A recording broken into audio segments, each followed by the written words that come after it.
c'est important, vous avez 4 points cardinaux. Oui. L'Est, l'Ouest, le Nord, le Sud. L'idéal serait de placer sa tête au Nord et ses pieds au Sud. Quand vous prenez sur votre portable, vous regardez, vous touchez, vous allez voir que le portable va vous donner le Nord. Mhm. Donc, si le Nord est devant vous, derrière vous, c'est le Sud, à votre droite, c'est l'Est, à votre gauche, c'est l'Ouest. Il serait bon de placer le lit, la tête au Nord. Donc, notre tête au Nord, puis nos pieds au Sud. Là, on bénéficie directement des courants telluriques qui partent du pôle Nord au pôle Sud. C'est pour ça qu'on les appelle les pôles. Okay. Pôle Nord, pôle Sud. Si on met sa tête, si on met ses pieds au pôle Nord et sa tête au pôle Sud, on inverse les courants. Et il y a beaucoup de maladies aujourd'hui qui sont découvertes par le fait qu'on est dans une maison qui est comme une cage à Faraday, c'est-à-dire qu'il y a trop d'électricité. J'ai vu cet ami-là qui est venu me voir et me dit « Je ne dors pas ». Mais il n'a pas dit dans quelle maison il dormait. Là où il se couchait, il y avait au moins 4 appareils qu'on appelle d'ordinateurs.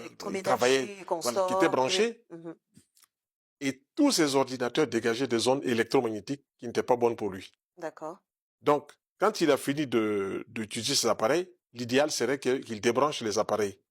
Mais il les laissait et puis il dormait dedans. Donc, le matin, il était vidé. C'est-à-dire, il était vidé, comme on l'avait vampirisé. Par exemple, les téléphones qu'on charge, qu'on branche à côté de notre lit, c'est pas du tout conseillé aussi, c'est ce que vous voulez dire. Donc, et puis ne même pas aussi dormir son portable à 1 mètre de soi, il faut le mettre à 2 mètres de soi. Tout ce qui est électroménager, tout ce qui est appareil. Par exemple, vous êtes dans une chambre, de l'autre côté, à 2 mètres, se trouve un four à micro-ondes. Tant que le four à micro-ondes est branché, les ondes arrivent chez vous jusqu'à 4 mètres, 4 mètres 50.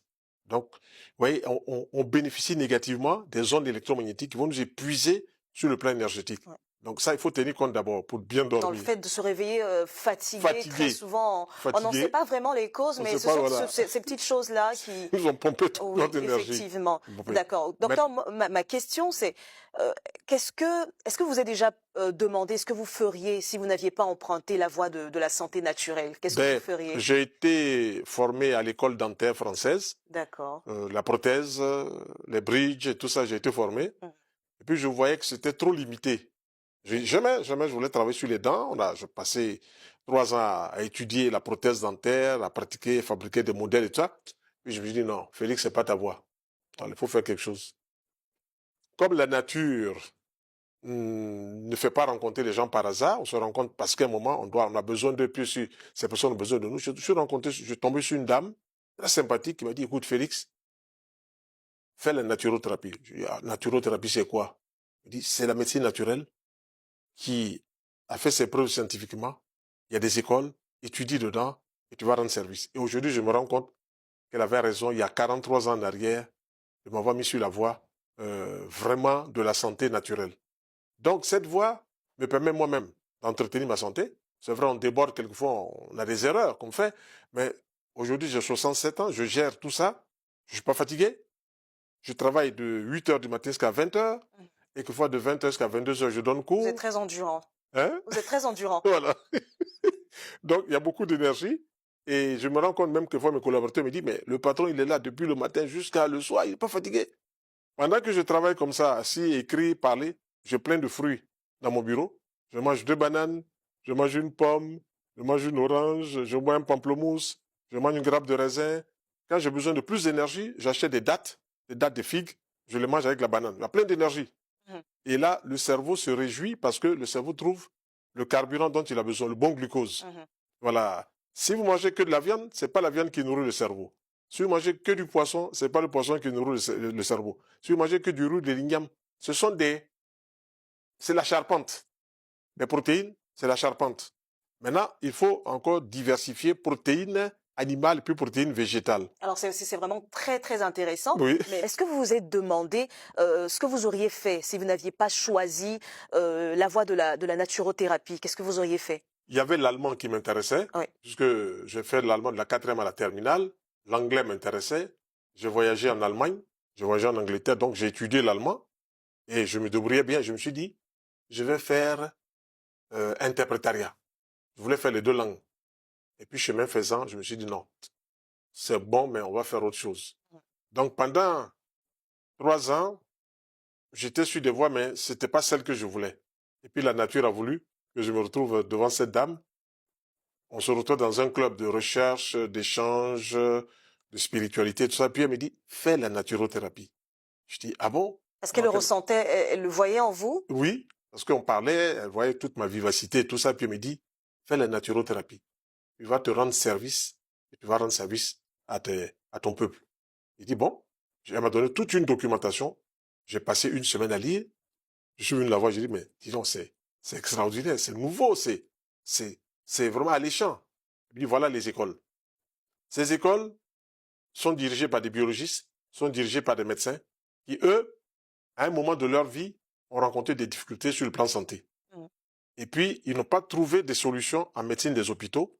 Ils sont allés chercher du côté de l'Angleterre, ils sont allés chercher du côté des États-Unis. Là-bas, il y a des grandes écoles. Avant que maintenant, à partir de 1960, maintenant, les écoles ont commencé à s'installer en France. Et c'est à partir de là qu'ils ont créé donc le concept de naturothérapie. Quand ils sont partis, ils ont appris quoi? L'alimentation, sous tous ses angles. Les plantes médicinales, les essences de plantes, les techniques manuelles, les couleurs, la musique. La musique, c'est pas la musique ordinaire. Il y a des musiques spécifiques qu'on utilise pour faire pousser les plantes. Il y a des musiques spécifiques qu'on utilise pour faire donner aux poules des œufs de bonne qualité. Il y a des musiques spécifiques qu'on utilise dans les étapes pour que les vaches aient du lait de bonne qualité. Donc la naturothérapie, c'est vraiment très large. Très large, dire, oui. Très large, comme vous le dites. Si on dit naturothérapie, c'est un vocable, oui. Mais derrière le vocable se trouve l'alimentation, les plantes, les essences de plantes, la respiration, les couleurs, la musique, la marche, tout ça, naturothérapie.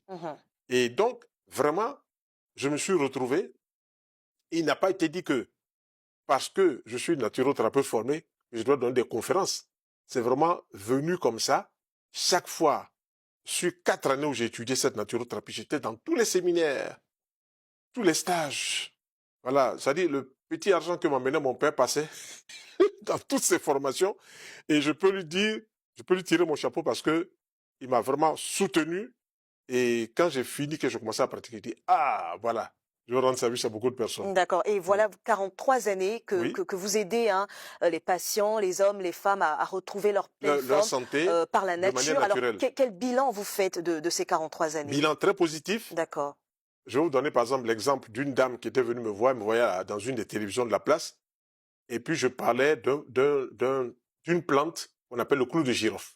Vous connaissez certainement. Elle me dit, docteur Aka, je viens de t'écouter. J'ai fait 2 grossesses où j'ai accouché par césarienne. Mais pourtant, la tête était présentée face au col. Qu'est-ce que tu peux faire? J'ai dit, moi, si la tête est présentée, tu vas manger, comme tu es dans la semaine où tu dois accoucher, tu vas manger des fruits, des légumes. Donc, tu vas revitaliser ton corps, tu vas dilater le col. Et puis, tu vas boire du clou de girofle, un verre pendant toutes les 3 heures. Donc, une cuillère à café de clou de girofle dans un verre d'eau chaude. Tu laisses tremper 15 minutes, tu bois toutes les 3 heures. Au bout du 3e jour, le col s'est ouvert. Donc, la dame va là où elle se fait toujours accoucher.